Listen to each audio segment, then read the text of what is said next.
बिस्मिल्लाहिर्रहमानिर्रहीम। अस्सलाम वालेकुम स्टूडेंट्स, मैं हूं हसान फरीद, आपका फिजिक्स टीचर। स्टूडेंट्स, आप लोग जानते हैं कि हम सर्किट्स को डिस्कस कर रहे हैं। पहले हम लोगों ने इंडिविजुअल सर्किट्स डिस्कस किए जिनमें सिर्फ एक सर्किट एलिमेंट लगा होता था। फॉर एग्जांपल, हमने ऐसा सर्किट डिस्कस किया जिसमें सिर्फ रेजिस्टर लगा हुआ है, या सिर्फ कैपेसिटर लगा हुआ है, या सिर्फ इंडक्टर लगा हुआ है। लेकिन फिर हम लोगों ने इनके कॉम्बिनेशंस को भी स्टडी किया। जैसे हमने ऐसा सर्किट पढ़ा जिसमें रेजिस्टर और कैपेसिटर दोनों लगे हुए हैं, ऐसा सर्किट भी पढ़ा जिसमें रेजिस्टर और इंडक्टर दोनों लगे हुए थे। लेकिन अब वक्त आ गया है कि हम ऐसा सर्किट पढ़ें जिसमें रेजिस्टर, इंडक्टर और कैपेसिटर तीनों लगे हों। इसे हम कहेंगे स्टूडेंट्स RLC सीरीज सर्किट। अब ये सर्किट कैसा होगा, इसकी प्रॉपर्टीज क्या होंगे, ये हम जानेंगे आज के लेक्चर में। तो आइए स्टूडेंट्स स्टार्ट करते हैं आज का लेक्चर।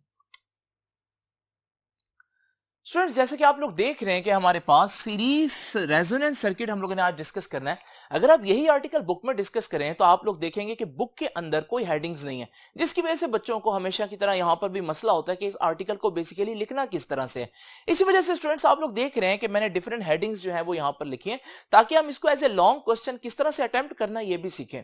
अब स्टूडेंट, सबसे पहले तो हम देखते हैं कि एक RLC सर्किट होता क्या है। तो जैसे कि मैंने आपको बताया है कि R जो है उसका मतलब रेजिस्टर है, L जो है वो इंडक्टर और C जो है वो कैपेसिटर को रिप्रेजेंट कर रहा है। तो RLC सर्किट एक ऐसा सर्किट होगा जिसमें मैं एक AC सोर्स के साथ एक रेजिस्टर, एक इंडक्टर और एक कैपेसिटर जो है वो सीरीज में लगाऊंगा। इसे हम बोलते हैं कि ये हमारे पास एक RLC सर्किट है। तो अगर आपको डिफाइन करना पड़े कि what is an RLC circuit, तो इस सर्किट में बेसिकली क्या होता है, एन AC सोर्स, एक AC सोर्स होता है। An AC source is connected to a resistor, inductor and capacitor. Resistor, inductor और कैपेसिटर, तीन चीजें।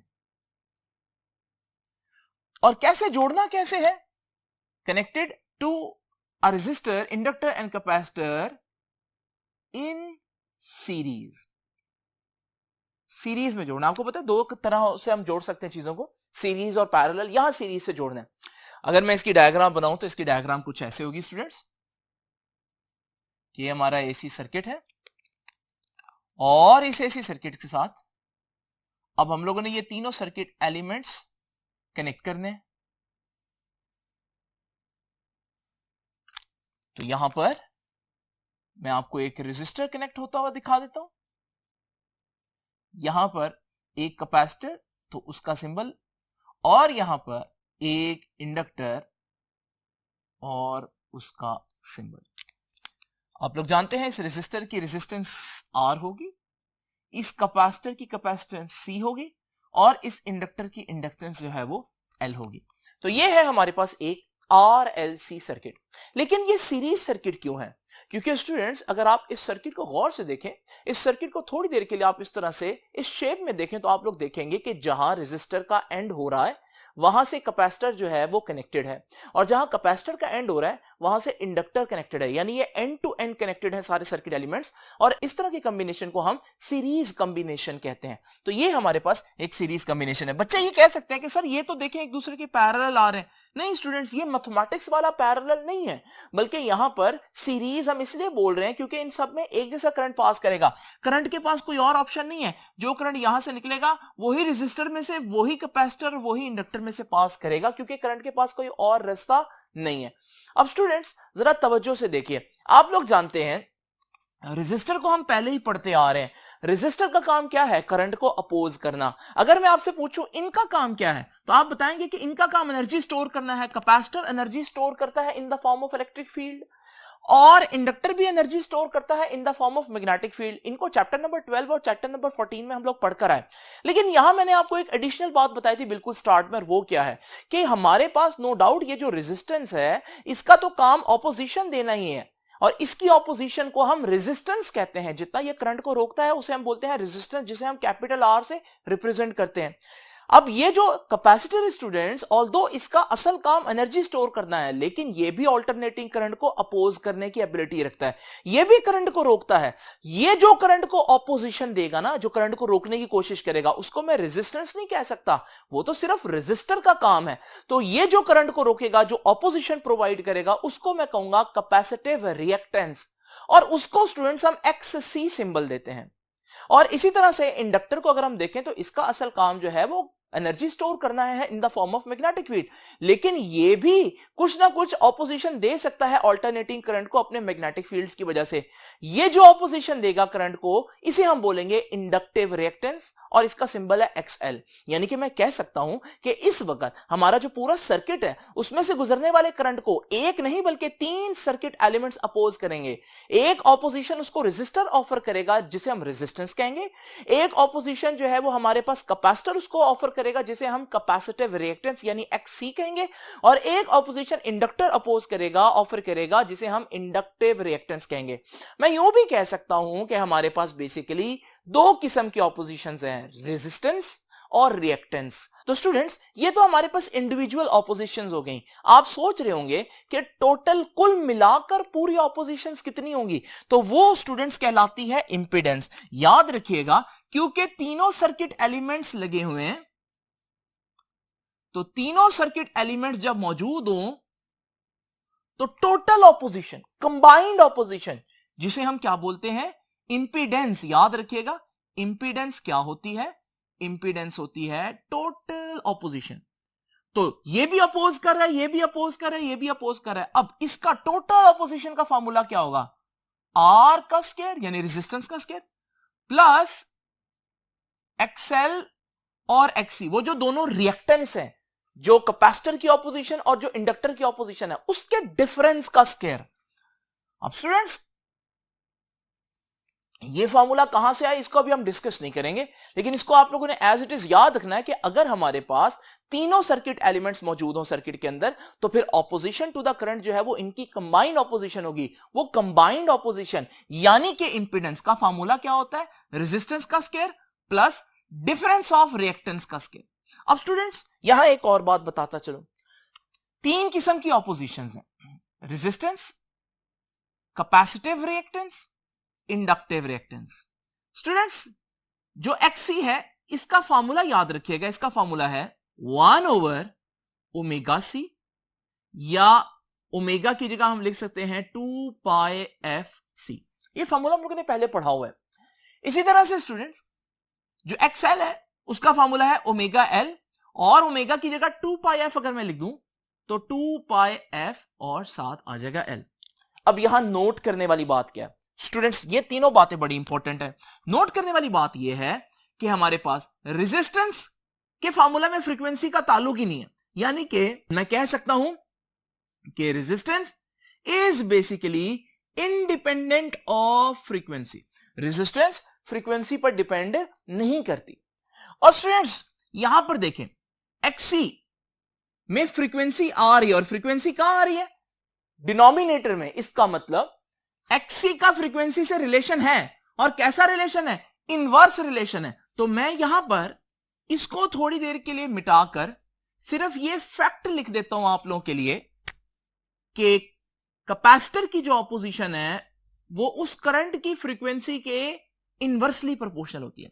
बिल्कुल इसी तरह से अगर आप देखें, XL में भी फ्रीक्वेंसी आ रही है, लेकिन फ्रीक्वेंसी न्यूमरेटर में है, इसका मतलब इसका ताल्लुक फ्रीक्वेंसी से डायरेक्ट है। तो मैं यहां पर यह लिख देता हूं कि हमारे पास XL is directly proportional to frequency. तो आपने देखा कि 3 ऑपोजिशंस हैं, और तीनों ऑपोजिशंस का जो फ्रीक्वेंसी के साथ रिलेशन है वो बिल्कुल डिफरेंट है। रेजिस्टेंस का फ्रीक्वेंसी के साथ रिलेशन ही नहीं है, XC का फ्रीक्वेंसी के साथ इनवर्स रिलेशन है, और XL का फ्रीक्वेंसी के साथ डायरेक्ट रिलेशन है। स्टूडेंट्स, इस सूरत में अगर मैं इनकी इंपीडेंस डायग्राम बनाऊं तो इनकी इंपीडेंस डायग्राम कुछ ऐसे होगी। देखिए, रेजिस्टेंस फ्रीक्वेंसी पर डिपेंड ही नहीं कर रही, इसको मैं रेजिस्टेंस को एक्स एक्सिस में ड्रॉ करूंगा, तो ये रेजिस्टेंस को एक्स एक्सिस में ड्रॉ कर लिया क्योंकि वो इंडिपेंडेंट ऑफ फ्रीक्वेंसी है। लेकिन अगर आप गौर से देखें, XC और XL बिल्कुल एक दूसरे के ऑपोजिट चल रहे हैं, वो फ्रीक्वेंसी के साथ इनवर्स और ये फ्रीक्वेंसी के साथ डायरेक्ट रिलेशन रखती है। इसका मतलब ये हुआ स्टूडेंट्स कि ये तो बिल्कुल एक दूसरे के ऑपोजिट कैरेक्टरिस्टिक्स रखती हैं। इस सूरत में क्योंकि एक्सएल और एक्ससी बिल्कुल एक दूसरे के ऑपोजिट होती हैं, तो मैं इनको कुछ इस तरह से बनाऊंगा। ये देखिए हमारे पास, इसको हम कह देते हैं एक्सएल और इसको हम कह देते हैं एक्ससी। अभी हम इस बहस में नहीं पड़ते कि ये बड़ी होगी या ये छोटी होगी, ये हम आगे डिस्कस करेंगे। अभी मैंने आपको बताया ये है कि रेजिस्टेंस फ्रीक्वेंसी पर डिपेंड ही नहीं करता, उसको एक्स एक्सिस में ड्रॉ करेंगे और इनका फ्रीक्वेंसी के लिहाज से एक दूसरे के बिल्कुल ऑपोजिट रिलेशन बन रहा है। तो फिर मैं अगर एक्सएल को ऊपर बनाऊंगा तो एक्ससी को नीचे बनाऊंगा, क्योंकि हमने दिखाना है कि वो एक दूसरे के बिल्कुल ऑपोजिट है। और रेजिस्टर को तो एक अलग ही डायरेक्शन में बना दिया कि भाई उसका तो फ्रीक्वेंसी से कोई ताल्लुक ही नहीं है। तो इसकी इंपीडेंस डायग्राम जो है वो हम कुछ इस तरह से बनाते होते हैं स्टूडेंट्स, तो इसको भी आप लोगों ने याद रखना है। अब स्टूडेंट्स जरा तवज्जो कीजिए, यहां पर हम सबसे पहला केस डिस्कस करते हैं। पहला केस क्या है? एट लो फ्रीक्वेंसी, अगर वो जो एसी सोर्स है मैं उसकी फ्रीक्वेंसी बहुत कम रखूं तो फिर क्या होगा? अब आप लोग जानते हैं लो फ्रीक्वेंसी मैंने बताया, तो हम लोग जानते हैं कि एट लो फ्रीक्वेंसी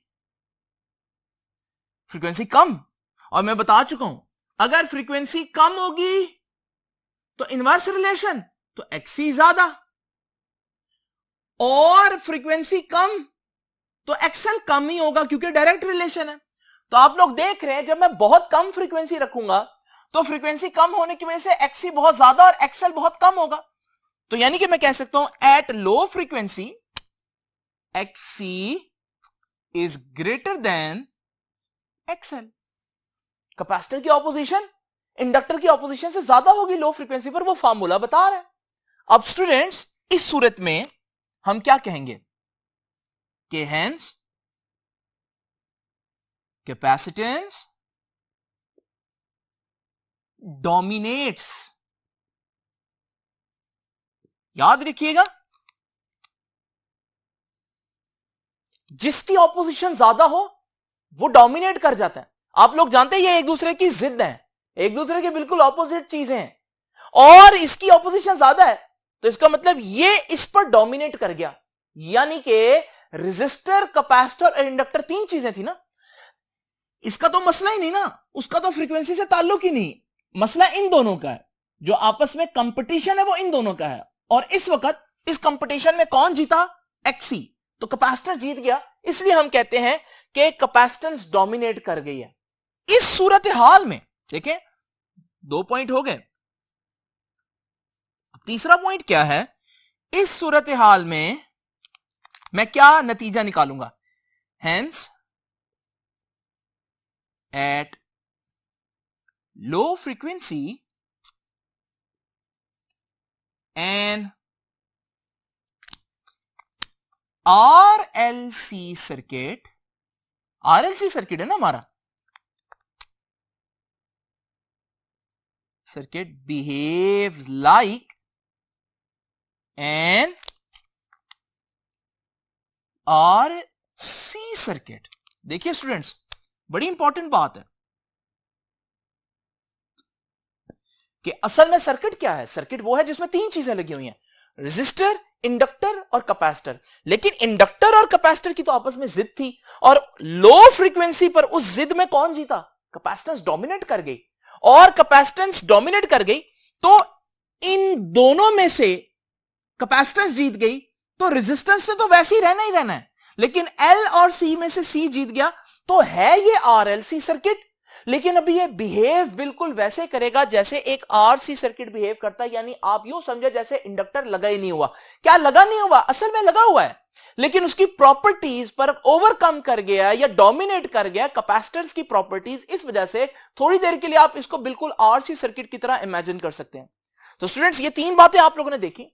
इस सूरत में मैं इसकी इंपीडेंस डायग्राम कैसे बनाऊं? तो आप लोग जानते हैं रेजिस्टेंस का तो इनके साथ कंपटीशन ही नहीं है, क्योंकि उसका साथ फ्रीक्वेंसी का कोई रिलेशन नहीं। तो मैं रेजिस्टेंस को मैंने आपको बताया कि एक्स एक्सिस में अलग ही ड्रॉ करेंगे, ठीक है जी। अब आपको मालूम है इन दोनों ऑपोजिशंस में से कौन जीता? एक्ससी जीता। तो इस सूरत में मैं XC को ज्यादा और XL को कम बनाऊंगा। तो ये है इस वक्त हमारी इंपीडेंस डायग्राम। ये इंपीडेंस डायग्राम कब है? एट लो फ्रीक्वेंसी एसी, जब जो एसी आपने एसी सोर्स अटैच किया है उसकी फ्रीक्वेंसी बहुत कम है। तो स्टूडेंट्स यही तीनों बातें अब मैं हाई फ्रीक्वेंसी में भी डिस्कस करूंगा आप लोगों के साथ। देखिए high frequency AC, high frequency AC क्या है? अगर वो जो एसी सोर्स है उसकी पोलैरिटी बड़ी तेजी से चेंज हो, प्लस माइनस आपस में बड़ी तेजी से चेंज हो, इसे हम बोलते हैं ये हाई फ्रीक्वेंसी एसी है। अगर हाई फ्रीक्वेंसी एसी हो तो फिर क्या होगा? अब देखो फ्रीक्वेंसी मैंने कर दी ज्यादा, रूल तो वही है। अब जब फ्रीक्वेंसी ज्यादा होगी, आपको मालूम है इनवर्स रिलेशन, फ्रीक्वेंसी ज्यादा तो XC कम, और यहां डायरेक्ट रिलेशन है तो फ्रीक्वेंसी ज्यादा तो XL ज्यादा होगी। यानी यहां क्या हुआ? यहां XL ज्यादा हो गया। तो इसका मतलब हम कह सकते हैं कि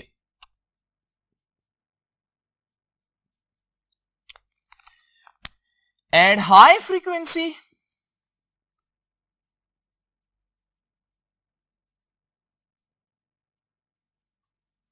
XL जीत जाएगा, ज्यादा हो जाएगा, क्योंकि डायरेक्ट रिलेशन है फ्रीक्वेंसी से। तो हाई फ्रीक्वेंसी मोर हाई XL, तो XL is greater than XC। पहली बात, जब इंडक्टर जीत गया, इंडक्टर की ऑपोजिशन जीत गई, तो इंडक्टेंस डोमिनेट कर गई, तो फिर हम कहेंगे hence inductance dominate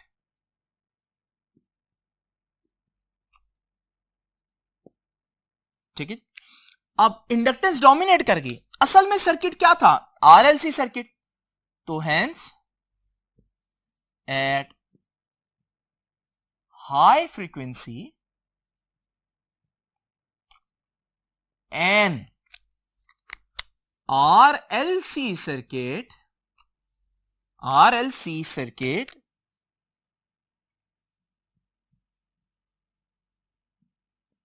behaves just like an RL circuit। देखो कंपटीशन R का तो नहीं है, R तो इंडिपेंडेंट है फ्रीक्वेंसी का। इंडक्टेंस और कैपेसिटेंस का आपस में कंपटीशन चल रहा है, और मैंने देखा किसकी ऑपोजिशन ज्यादा हो गई? XL की। तो इसका मतलब XL डोमिनेट कर गया, तो इंडक्टर और कैपेसिटेंस में से इंडक्टर डोमिनेट कर गया। जब इंडक्टर डोमिनेट कर जाएगा तो फिर इंडक्टर जीत जाएगा कैपेसिटेंस से, तो हमारे पास इसकी प्रॉपर्टीज जो है वो आ जाएंगी सर्किट के अंदर। तो हम कहेंगे है तो RLC सर्किट, हमने कैपेसिटर उतारा नहीं है, लेकिन कैपेसिटर की प्रॉपर्टीज पर डोमिनेट कर गई है इंडक्टर की प्रॉपर्टीज, इस वजह से है ये RLC सर्किट, बट बिहेव करेगा RL सर्किट की तरह। कब? Eight high frequency. अब डेफिनेटली इसकी इंपीडेंस डायग्राम क्या होगी? जैसे कि मैंने आपको बताया तरीका, तीन चीजें हैं। R जो है उसका तो फ्रीक्वेंसी से रिलेशन ही नहीं है, तो उसको तो हम अलग एक्स एक्सिस में ड्रॉ करेंगे। इन दोनों का आपस में कंपटीशन है, और इस केस में जब हाई फ्रीक्वेंसी है, आपने देखा XL XC से ज्यादा है, तो अब के मैं XL का वेक्टर बड़ा बनाऊंगा। दोबारा एक दफा ड्रॉ कर लेते हैं, ये रेजिस्टेंस, तो XL का वेक्टर बड़ा होगा, XC का वेक्टर छोटा होगा। ये XC है और ये है XL। देखिए स्टूडेंट्स, वही डायग्राम यहां पर भी थी, लेकिन यहां पर XC का वेक्टर बड़ा था, XL का वेक्टर छोटा था, क्योंकि कैपेसिटेंस डोमिनेट कर रही है लो फ्रीक्वेंसी पर। हाई फ्रीक्वेंसी पर बिल्कुल उल्ट हो गया। अब स्टूडेंट्स, हमने एक्सट्रीम फ्रीक्वेंसीज डिस्कस कर ली, बहुत कम फ्रीक्वेंसी पर क्या होगा और बहुत ज्यादा फ्रीक्वेंसी पर क्या होगा। अब डेफिनेटली आप सोच रहे होंगे कि भाई लो फ्रीक्वेंसी पर ये ज्यादा है, हाई फ्रीक्वेंसी पर ये इससे ज्यादा है, तो एक ऐसी फ्रीक्वेंसी भी तो होनी चाहिए जिस पर ये दोनों बराबर हो जाएं। तो आप भी वही बात सोचे जो मैं सोच रहा हूं। स्टूडेंट्स, ऐसी एक फ्रीक्वेंसी एग्जिस्ट करती है, और उस फ्रीक्वेंसी को ही हम कहते हैं रेजोनेंस फ्रीक्वेंसी, जो आज का हमारा आर्टिकल है। तो रेजोनेंस फ्रीक्वेंसी क्या होगी, पहले तो इसको डिफाइन करना पड़ेगा। तो what is resonance frequency? It is the frequency of AC source. ये एसी सोर्स की वो फ्रीक्वेंसी होगी जिस पर एट विच एक्सएल, या पहले मैं लिख देता हूं साथ पूरा, एट विच इंडक्टिव रिएक्टेंस,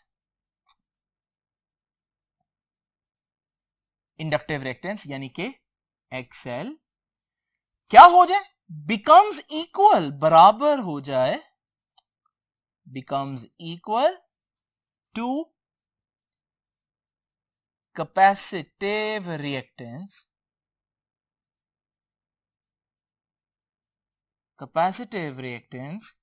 यानी XC।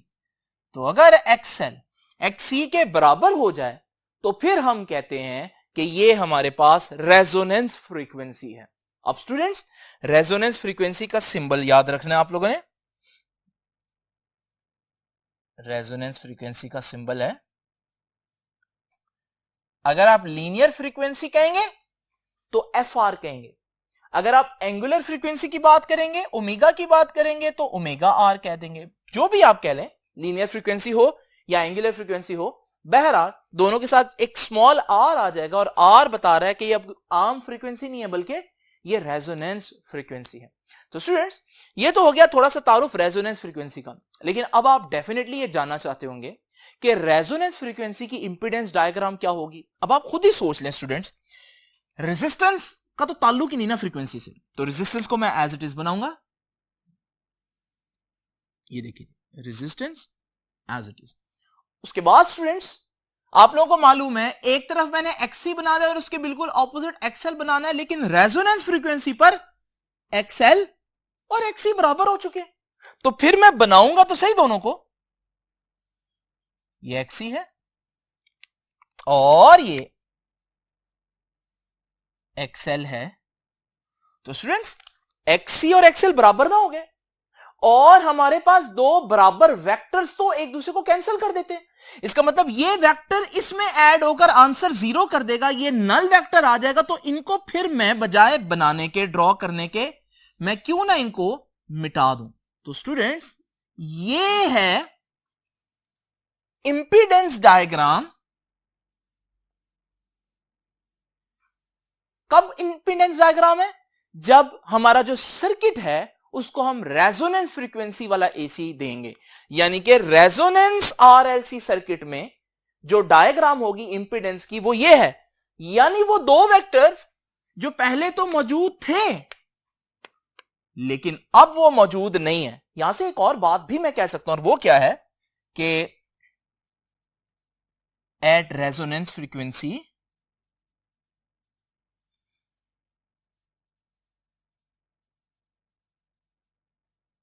circuit behaves just like a resistive circuit।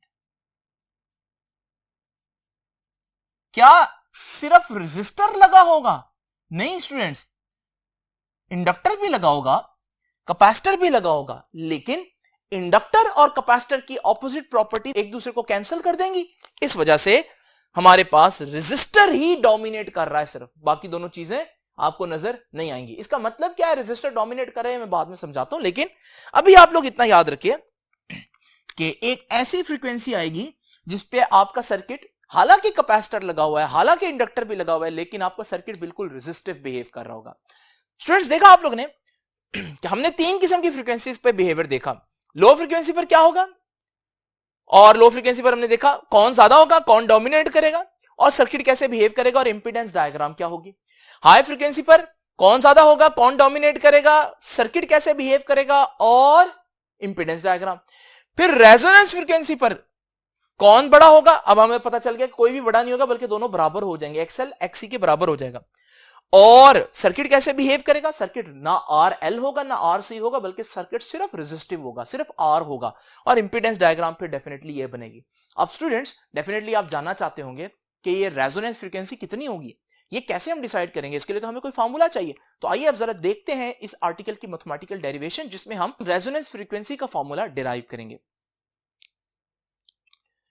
देखिए स्टूडेंट्स, इस फार्मूला को डिराइव करने के लिए सबसे सिंपल बात जो आपको पता होनी चाहिए वो क्या है? रेजोनेंस फ्रीक्वेंसी होती क्या है? रेजोनेंस फ्रीक्वेंसी वो फ्रीक्वेंसी है जिस पर दोनों यानी कैपेसिटर और इंडक्टर दोनों की ऑपोजिशन आपस में बराबर हो जाए। तो यहीं से इस बात का आगाज करते हैं, डेरिवेशन यहीं से स्टार्ट करते हैं कि एक्स सी कैपेसिटर की ऑपोजिशन बराबर हो जाएगी एक्स एल यानी कि इंडक्टर की ऑपोजिशन के।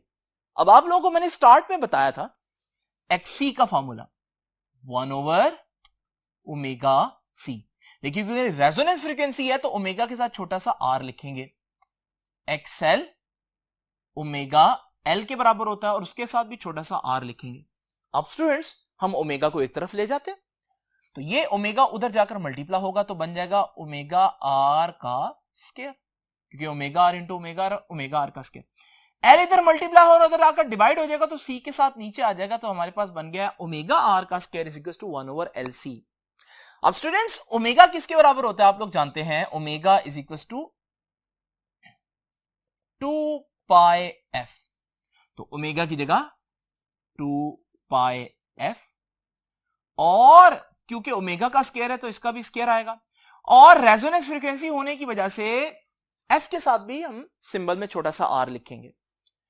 राइट हैंड पर चीजें बिल्कुल एज इट इज रहेंगे, तो 1/LC ही रहेगा। अब स्टूडेंट्स इसका स्क्वायर लेते हैं, 2 का स्क्वायर 4, पाई का square pi square, F R का स्क्वायर एफ आर स्क्वायर, इधर एज इट इज 1/LC रह जाएगा। हमें चाहिए रेजोनेंस फ्रीक्वेंसी, हम एफ आर को एक तरफ रखते हैं तो 4 भी उधर जाकर डिवाइड हो जाएगा, पाई स्क्वायर भी उधर जाकर डिवाइड हो जाएगा, एलसी ऑलरेडी उधर ही है। अब स्टूडेंट्स रेजोनेंस फ्रीक्वेंसी चाहिए हमें, ये रेजोनेंस फ्रीक्वेंसी का स्क्वायर है, तो हमें दोनों तरफ अंडर रूट लेना पड़ेगा। तो taking square root on both sides, दोनों तरफ अंडर रूट लेंगे। तो स्टूडेंट्स यहां था एफ आर का स्क्वायर, इसका अंडर रूट लेंगे, यहां था 1/4π²LC, इसका भी अंडर रूट लेंगे। अब स्टूडेंट्स ये तो अंडर रूट और स्क्वायर कैंसिल हो जाएगा, तो हमारे पास बचा एफ आर। 4 का अंडर रूट पूरा आता है और वो है 2, पाई का भी स्क्वायर है तो वो भी कट जाएगा, तो वो बचेगा पाई। एल और सी के ऊपर under root as it is मौजूद रहेगा। तो स्टूडेंट्स ये है हमारे पास रेजोनेंस फ्रीक्वेंसी का फॉर्मूला। तो रेजोनेंस फ्रीक्वेंसी बराबर होती है 1/2π√LC। बहुत इंपॉर्टेंट, ये आप लोगों के पास रिजल्ट है, इसको आप लोगों ने याद रखना है। इससे एक छोटा सा एमसीक्यू भी बन जाता है स्टूडेंट्स, और वो क्या है? What is the unit of 1/√LC? अब बच्चे इसके यूनिट निकालना शुरू कर देते हैं, लेकिन अगर आपको यह फॉर्मूला पता हो कि भाई 1/√LC जो है वो तो फ्रीक्वेंसी के बराबर है, 2 और पाई का तो यूनिट होता नहीं है, तो 1/√LC का जो यूनिट होगा वो वही होगा जो फ्रीक्वेंसी का होगा। फ्रीक्वेंसी का यूनिट आप लोग जानते हैं कि फ्रीक्वेंसी का यूनिट होता है पर सेकेंड। तो 1/√LC आप कैलकुलेट किए बगैर बता सकते हैं कि इसका यूनिट क्या होगा। अब स्टूडेंट्स हम खुलासा करते हैं इस पूरे लेक्चर का और देखते हैं कि RLC रेजोनेंस सर्किट का इंपॉर्टेंट प्रॉपर्टीज क्या हैं। स्टूडेंट्स अब हम पढ़ेंगे important characteristics of RLC resonance circuit. जब रेजोनेंस आ जाती है यानी कैपेसिटर और इंडक्टर की ऑपोजिशन अगर हम बराबर कर दें RLC सर्किट के अंदर, तो क्या कैरेक्टरिस्टिक्स होंगी? देखिए कुछ बातें बड़ी सिंपल हैं। Number 1, resonance frequency can be given by, किसी भी सर्किट की रेजोनेंस फ्रीक्वेंसी इस फार्मूला से दी जा सकती है। ये वही फार्मूला है जो अभी आप लोगों के सामने मैंने यहां पर डिराइव किया कि हमारे पास रेजोनेंस फ्रीक्वेंसी जो है वो 1/2π√LC के बराबर है। तो पहला पॉइंट तो बहुत सिंपल है कि किसी भी सर्किट की रेजोनेंस फ्रीक्वेंसी क्या होगी, वो कौन सी फ्रीक्वेंसी AC दूं जिस पर वो सर्किट रेजोनेट करना शुरू कर देगा, वो इस फॉर्मूला से आ सकती है। और डेफिनेटली इस फॉर्मूला के अंदर इंडक्टेंस L है और कैपेसिटेंस C है, यानी सर्किट किस फ्रीक्वेंसी पर रेजोनेट करेगा ये डिपेंड करता है सर्किट में इंडक्टेंस कितनी है और कैपेसिटर की कैपेसिटेंस कितनी है। स्टूडेंट दूसरी बात क्या है, impedance at resonance is resistive. Students पहले भी मैं आपको पहले बोर्ड पर बता चुका हूं, आइए जरा चलते हैं पहले बोर्ड पर दोबारा इस पॉइंट को एक दफा रिवाइज कर लेते हैं।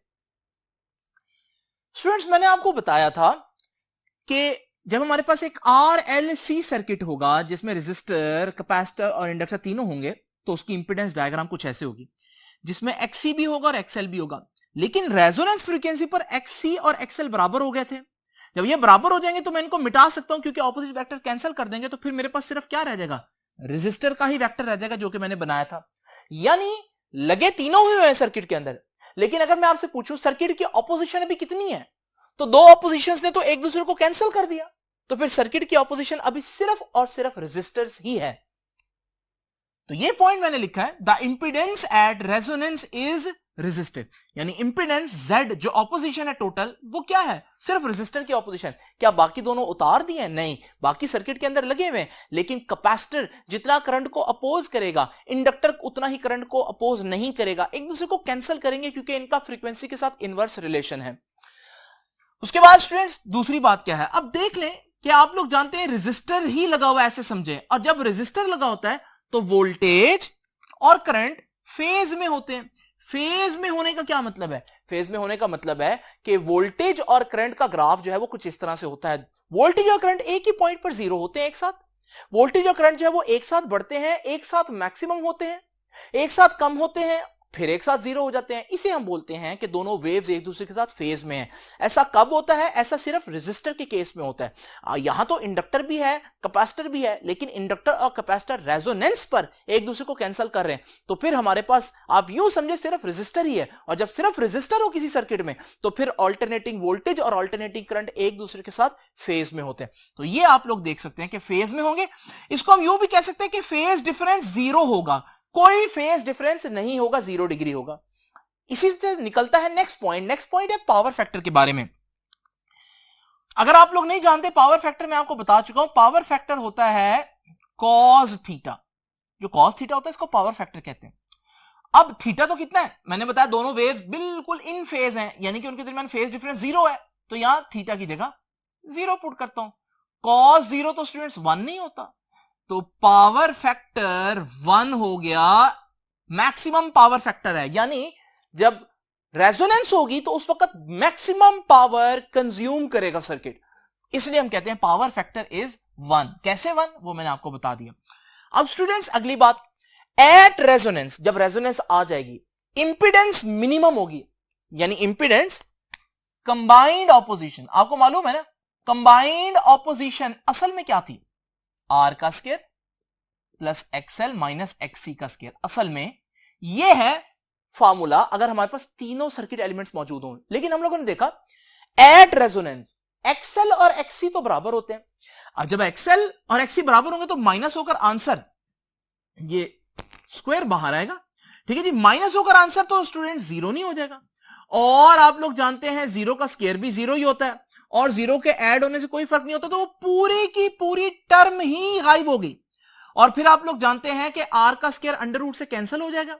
जब ये इससे कैंसिल होगा तो हमारे पास सिर्फ ZR के बराबर आ जाएगा। ये तो ऊपर वाला पॉइंट ही है, लेकिन यहां एक्स्ट्रा बात क्या पता चली कि आपकी सर्किट की जो इंपीडेंस है वो मिनिमम हो चुकी है, क्योंकि दो ऑपोजिशन प्रोवाइड करने वाले एलिमेंट सिरे से आप यूं समझ लें कि कैंसिल हो रहे हैं।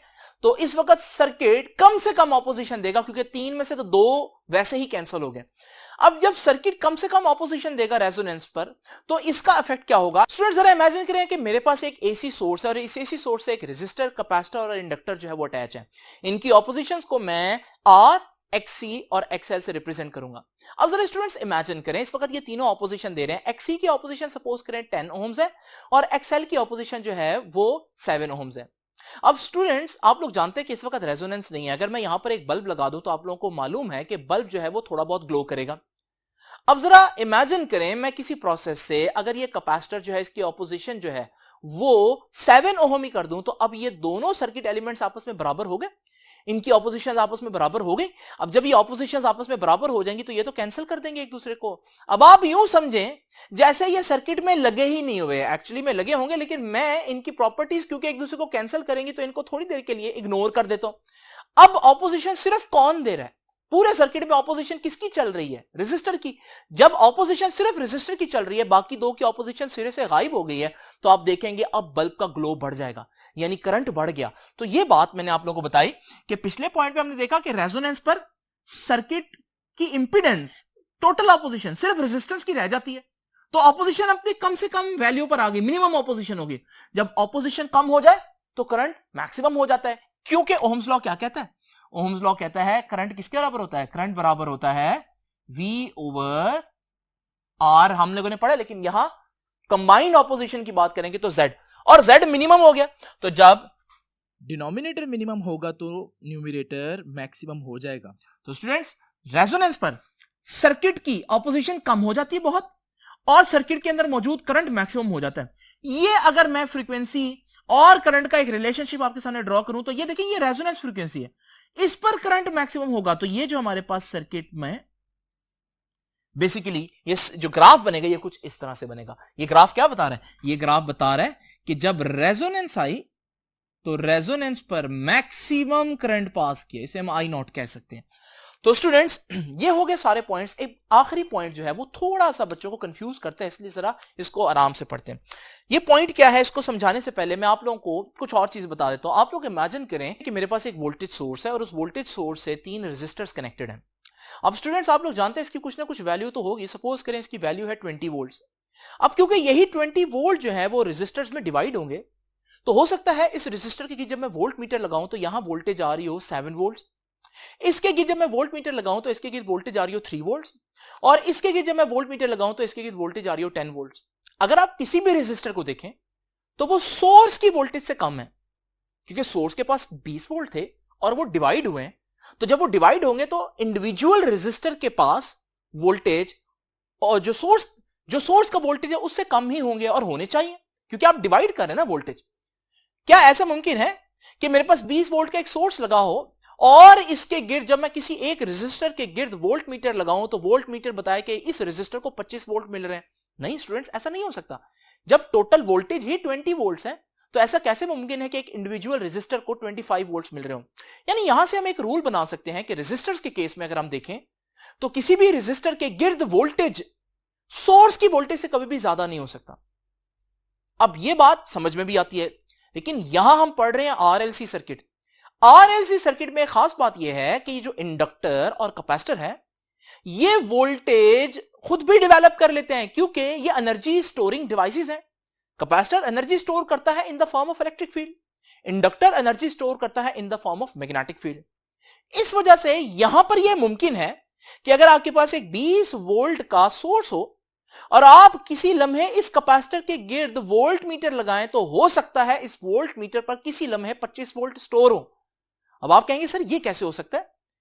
बैटरी के पास जब 20 वोल्ट है तो इसके पास 25 वोल्ट कहां से आए? क्योंकि स्टूडेंट्स ये खुद इस वक्त एक एनर्जी स्टोरिंग डिवाइस है, तो ये चार्ज स्टोर कर रहा है, इस वजह से इसके पास वोल्टेज समटाइम्स उससे ज्यादा भी आ सकते हैं।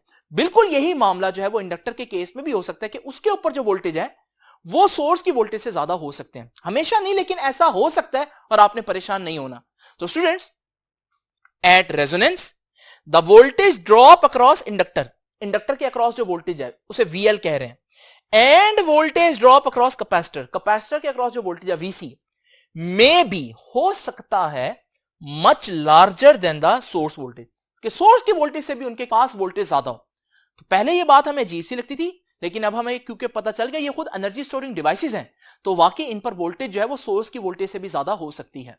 स्टूडेंट्स ये था हमारा आज का लेक्चर। आई होप कि ये रेजोनेंस का लेक्चर जो आपको समझ में आएगा और आपको ये भी पता चला होगा कि आरएलसी रेजोनेंस सीरीज सर्किट को किस तरह से लॉन्ग क्वेश्चन आ जाए तो अटेम्प्ट करना है। तो आपसे अब इंशाल्लाह मुलाकात होगी नेक्स्ट लेक्चर में, तब तक के लिए अल्लाह हाफिज।